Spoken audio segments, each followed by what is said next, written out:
दो बैल और सुअर। एक समय की बात है, एक गांव में दो बैल रहा करते थे जिनका नाम था रोलू और पोलू। वो दोनों बहुत अच्छे दोस्त थे और हमेशा साथ में रहते थे। एक दिन जंगल में घास चरते वक्त एक किसान ने उन दोनों को देखा।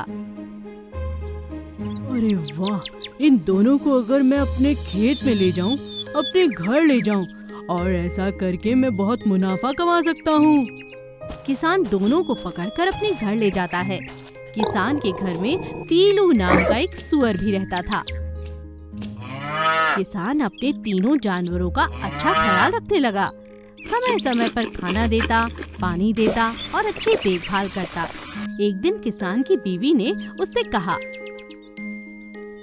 हमारी बेटी की अब जल्दी शादी होगी। अगर आप हमारे सुअर को अच्छा खाना खिलाकर खूब मोटा ताजा कर देंगे तो शादी में उसी का स्वादिष्ट पकवान बन जाएगा। हाँ, ये तो बात तुम ठीक कहती हो। सुअर भी किस काम का है, इसे खाने में ही इस्तेमाल कर लेंगे। किसान अब अपने सुअर को ज्यादा खाना देने लगा। धीरे धीरे अब सुअर और भी ज्यादा मोटा हो गया। पोलू को ये बात पसंद नहीं थी। मुझे ये किसान की आदत बिल्कुल पसंद नहीं। ये सुअर बहुत खाता है और किसान इसे हमेशा ज्यादा देता है और हम दोनों को खाने के लिए इतना नहीं देता जितना इसे देता है। ये भेदभाव क्यों? ये किसान हमारी कितनी सेवा कर रहा है, मैं तो बहुत खुश हूँ। हाँ, करता तो है, लेकिन तुमने देखा नहीं, किसान उस पीलू सुअर को हमसे ज्यादा खिलाता है। हाँ। अरे दोस्त, ये सब कुछ दिनों की बात है। बेचारा सुअर जल्दी ही खाने में पकने वाला है। रोलू ने कई बार पोलू को समझाया, लेकिन हमेशा पोलू सुअर से चिढ़ता रहा। हमेशा पोलू की नजर पीलू के खाने पर रहती। हाँ, सारा दिन खाता रहता है, मुझे पसंद नहीं। कुछ दिनों बाद किसान की बेटी की शादी आती है। पीलू को मानकर उसका खाना बनाया जाता है। तब जाकर पोलू को सब बात समझ में आती है। अरे बाप रे, समझ गया। सादा खाना खाना ही सबसे बढ़िया बात है। तुम सही कहते थे दोस्त, बेचारा पीलू हमें छोड़कर चला गया। रोलू और पीलू किसान के घर में अब खुशी खुशी रहने लगे और जो खाना उन्हें मिलता वो खुशी खुशी खाकर मस्त रहते। नकली दोस्त। एक बिल में दो चूहे रहा करते थे, मिक्की और गिनी। वो दोनों बहुत अच्छे दोस्त थे। मिक्की बहुत ही ज्यादा चालाक और बुरा चूहा था। वो हमेशा अपने फायदे के लिए दूसरों को तंग करता और खुद बच के भाग जाया करता था। पर वहीं दूसरी ओर गिनी एक शांत और भोला चूहा था। एक दिन मिक्की बिल में खेल रहा था और गिनी शांति से सो रहा था। उसे बहुत थकावट थी, इसीलिए वो आराम कर रहा था। तभी अचानक मिक्की ने कहा, बहुत भूख लगी है मुझे, चलो कुछ पेट पूजा हो जाए। अरे उठो दोस्त, चलो कुछ खाने के लिए चले। ऐसा कहते हुए मिक्की बिल से बाहर निकल गया। उसे बहुत तेज भूख लगी थी, उससे बर्दाश्त ही नहीं हो रहा था। तभी उसने देखा कि उनके बिल के बाहर ही एक बिल्ली बैठी हुई थी। अरे नहीं, अगर मैं अभी बाहर गया तो ये बिल्ली मेरा ही शिकार कर लेगी। वापस अंदर चला जाता हूँ। इससे पहले कि बिल्ली मिक्की को देखती, वो तुरंत अंदर वापस चला गया।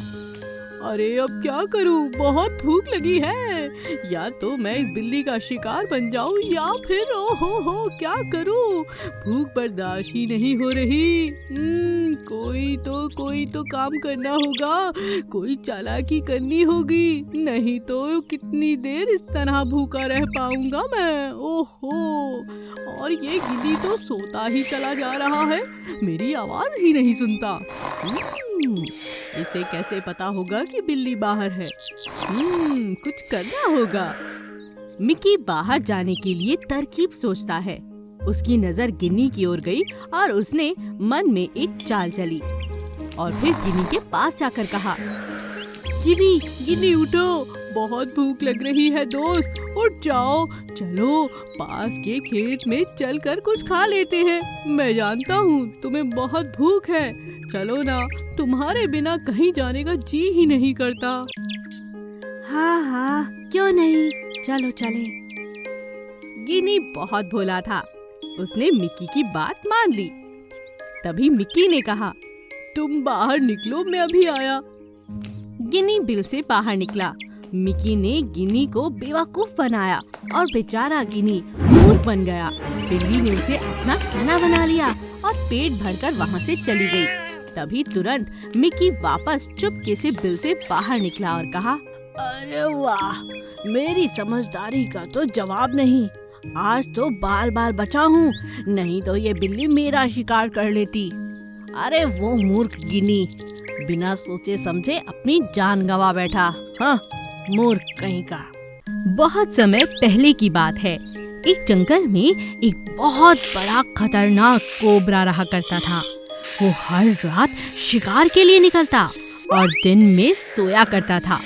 कोबरा धीरे धीरे बहुत मोटा होने लगा।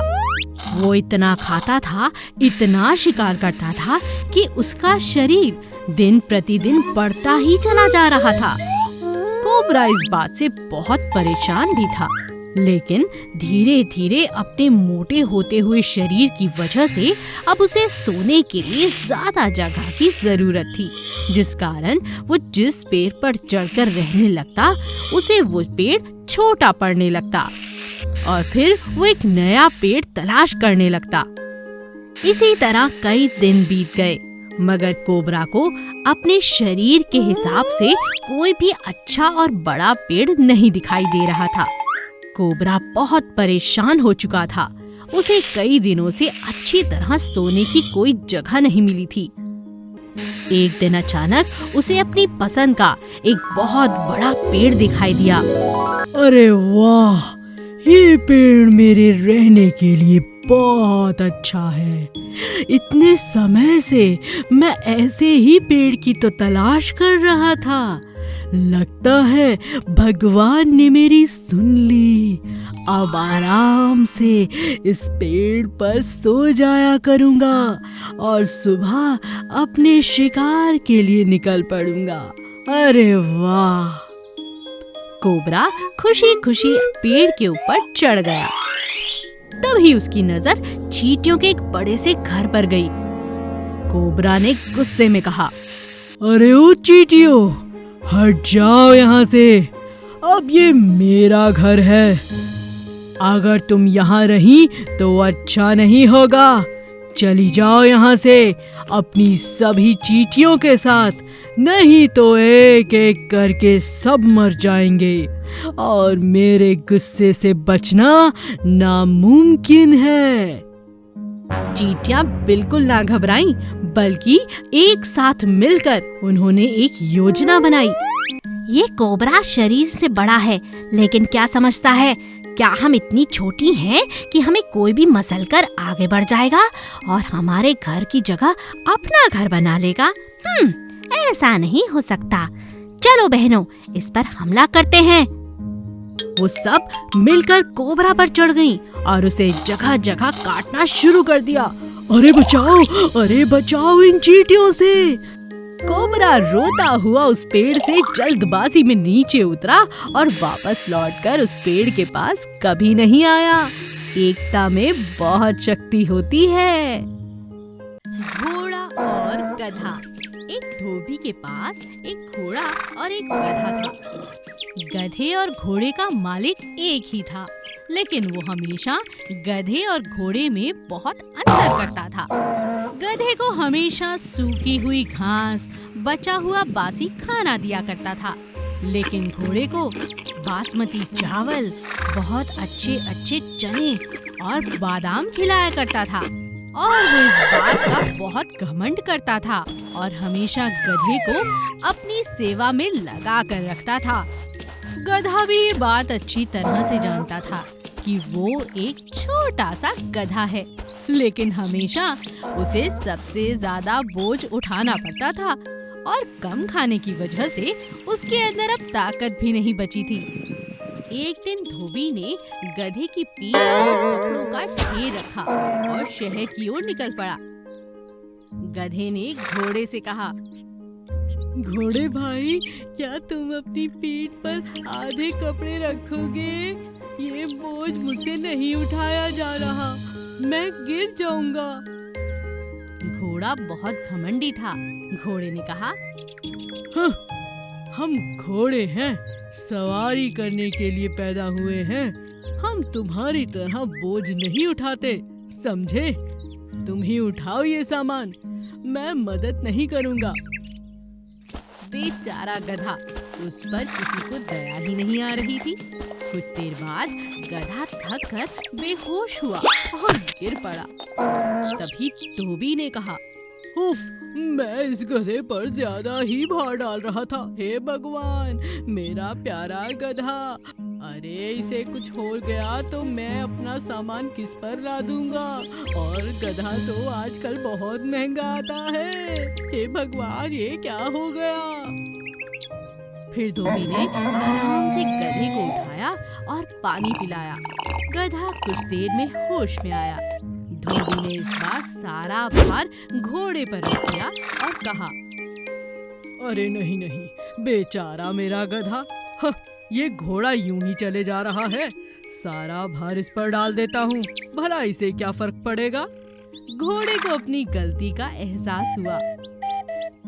अगर मैं पहले ही गधे की मदद कर देता तो मुझे सारा बोझ नहीं उठाना पड़ता।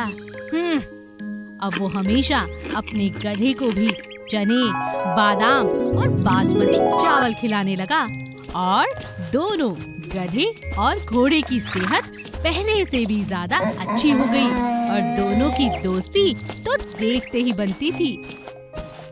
हमेशा हमें दूसरों की मदद करनी चाहिए।